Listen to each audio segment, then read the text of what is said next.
'cause I think I'm falling in love. I think I'm falling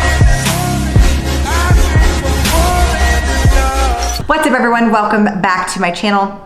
I'm switching up my filming location today. I kind of want to get a feel for this to me, because I'm at my countertop, I feel a little bit more profesh, and I'm really looking forward to reviewing this Fitbit Versa, and I have my little notes right here. I am wearing the Fitbit. Maybe I should. There we go. So if you are new to my channel, welcome. And if you do not know, I have reviewed many smartwatches over the years, but one that I always go back to is the Fitbit. I have had every single Fitbit, other than the little skinny guys that don't actually have the screens on them, but I've had every single Fitbit since the very beginning. One of the very first videos on my channel was the Fitbit review video. You guys loved it. You wanted to see more reviews. And as the Fitbits have evolved over the years, I have been, of course, purchasing them. And so we are here today to review the Fitbit Versa 2, and I'm so excited. So we're just gonna jump right into this video. We're gonna talk about first the Fitbit Special Edition. This is the one that I have. It's the rose gold one. The regular Fitbit Versa price, however, is $200, and it comes with 2 bands, the regular blue size in small and large. I, however, purchased a thin band off of Amazon. It was like $9.99 or something very, very cheap. I just like the way that this looks with a much thinner band on it. So that's the one that I have, but I do have the Special Edition Versa, and I believe that the only difference between that is just the colors. Nothing as far as the mechanics of the watch is any different than the regular Versa. So I've done my research on this Fitbit Versa, and okay, so I have some things that I really, really love about it, and some things I just feel like I'm used to because I've had Fitbit for so long. I did have the regular Versa before this one, as well as the Ionic and the one before that one. So let's talk about the newest things that they've added to the Versa 2. It is $200, very similar to all the other Versa pricings. The difference is the bright AMOLED screen, which is different than the previous one. And in my opinion, this gives the Versa 2 a little bit more of an Apple Watch feel. It's got the square-ish, roundish screen where the screen kind of folds over onto the sides, just like the Apple Watch does. And the newest integrated feature of this watch is Alexa. One of the biggest differences between the Fitbit watches and the Apple watches or things like that is that you can't talk, or you could never talk into your Versa watch. And now with them adding Alexa, you actually can, and you can ask her questions. She doesn't talk back, like the watch still doesn't actually make any sounds. And as of right now, Android users are the only ones who can use the talk to text feature on the watch. Apple, because of some encryption, we're not able to, if we get a text, have it be a response where you hold the side button and you talk into it to type to text. That's still not available, but if you do have an Android, that option is available to you. In my opinion, the Versa 2 is a lot sleeker than the regular Versa. It just has that more techie feel to it, and it's also just really pretty. Like, it's very nice to look at. It's not bulky, and they have improved the battery life as well, which, if you're somebody that's used to Fitbit, this is obviously a major plus. This was one of the top reasons that I did not end up keeping my Apple Watch, because I could not stand charging it every day. The Fitbits of all kinds, you literally can go days on end without charging the watch.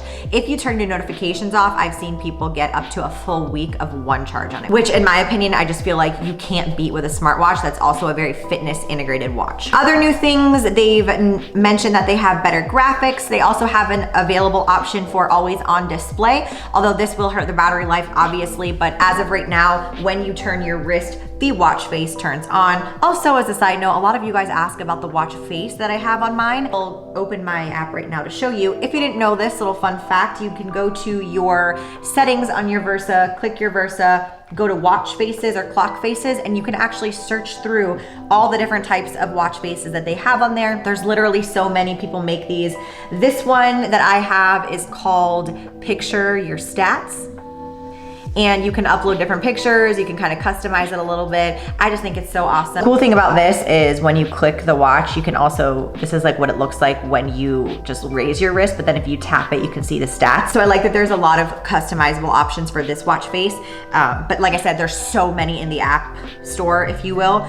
and I change mine quite frequently. I think that's really cool. Apparently this is something that I did not know, that you could upload your own picture to the watch background. I didn't know you could do that on the old Versa. I just found that out kind of recently, so I was behind the game a little bit on that one, but nonetheless, it looks great. As far as the subscription goes, Fitbit has now added a Fitbit Premium. Now on the watch, this doesn't have anything different. It's not like you're not able to do specific things on the watch unless you upgrade to Fitbit Premium. However, Fitbit Premium on the app is where you're gonna notice a little bit of a difference. So for example, if I'm going to check my stats for the day, which, as another side note, one of my favorite things about the Fitbit in general and the Fitbit app is how everything is integrated into one place. You open your app, you're right there. You don't need to go through different apps. And when you click on your sleep score, it now gives you a more detailed insight into this. Basically, you can look through your scores. You can see how much you are in deep sleep, REM sleep. It kind of gives you your restoration score.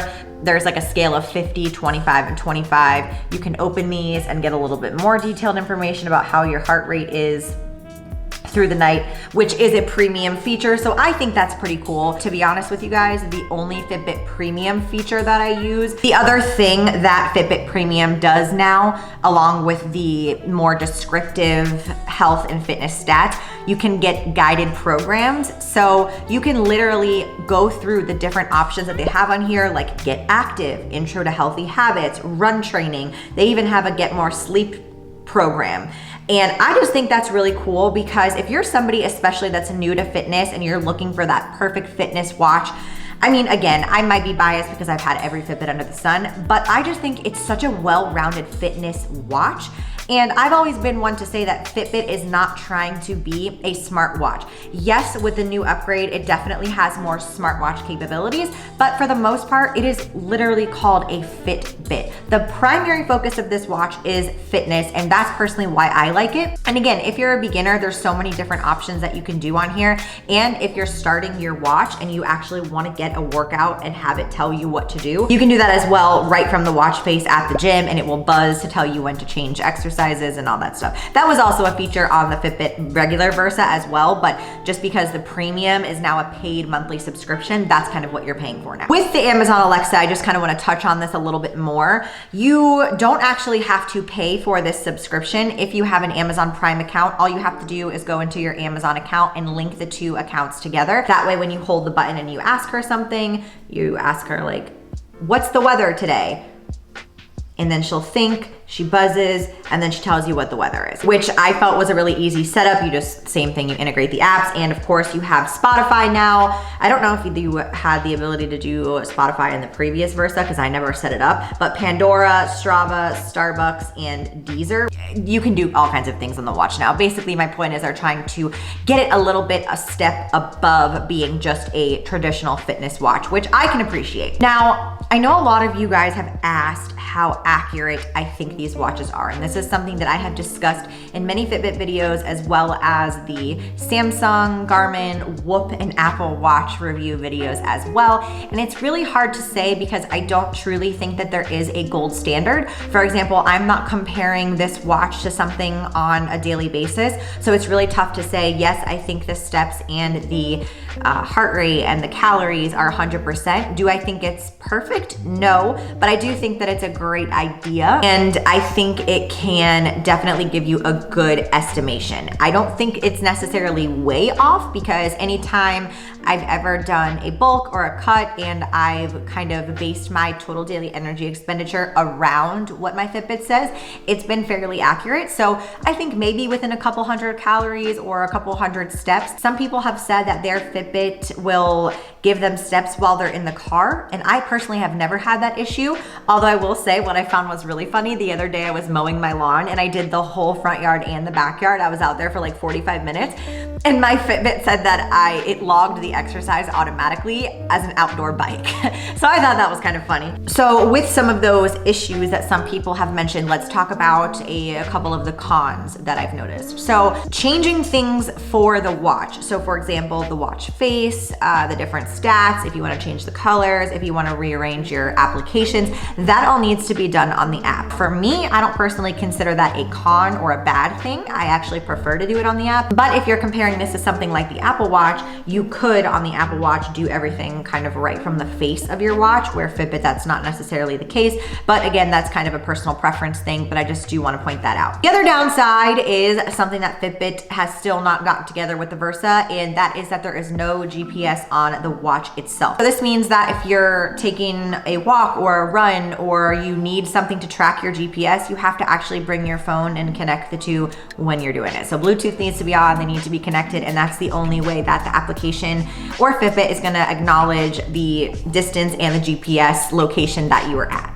Now, the other thing that people were complaining about with the new Versa was the connectivity issues with Alexa and the connectivity from the app to the watch. This, I have noticed, if I am on a secure Wi-Fi connection like I am here in my house, I have zero problems with the Alexa on my watch. When I tested this at the gym, I was on LTE with Verizon, and it didn't connect the first time, and it took a couple minutes for it to connect. Some people were saying that they had issues just in general, like when they were running or when they were just trying to sync the app. And I know since then there's been a couple of new app updates as far as watch updates, so hopefully they've fixed that issue. But for the most part, that seems to have been the #1 complaint among this watch, was the connectivity issues between Alexa and the watch. I did have something weird on mine, and I still haven't figured this out yet, but every single time I'm on the phone, the watch sends me a buzzing notification that will say active call. I'm like, I don't know, this must be in a setting that I haven't figured out how to turn off yet, but I think that is so annoying. And it doesn't just do it once, like when you first start the call,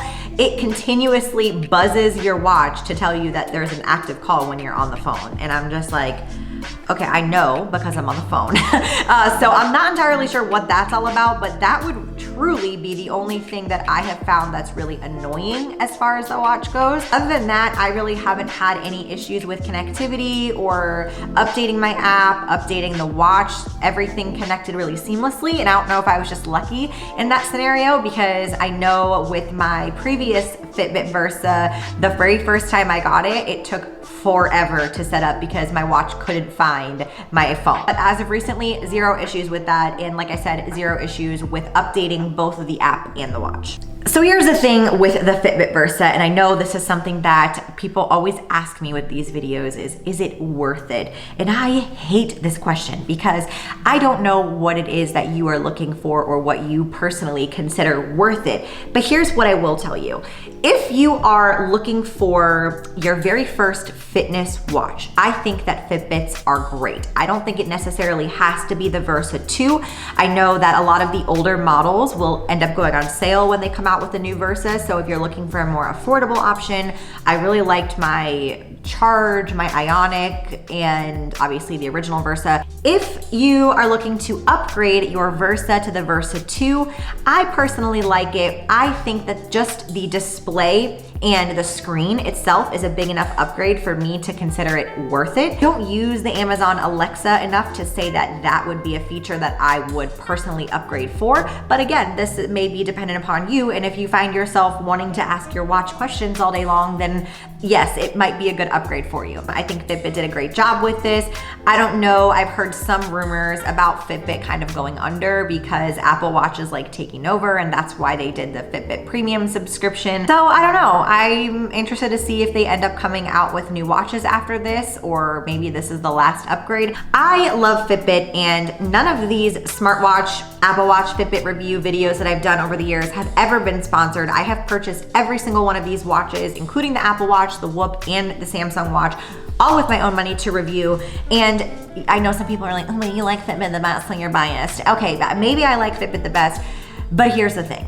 I think that Fitbit has done a really great job integrating both a fitness and health primarily based watch with the added capabilities of the smartwatch features, and now especially with the Alexa option, they're trying, okay? My biggest thing is that I like to have everything in one app. I like opening my Fitbit app and not having to buy or purchase or make a dang folder of all the different apps that I had to do when I was testing out the Apple Watch. I like the simplicity. I like that it's a health and fitness focused watch, and I think it's really cute. I don't need my watch to be like playing games and doing all kinds of crazy things on it. I use mine primarily for fitness, so that's why I like the Fitbits.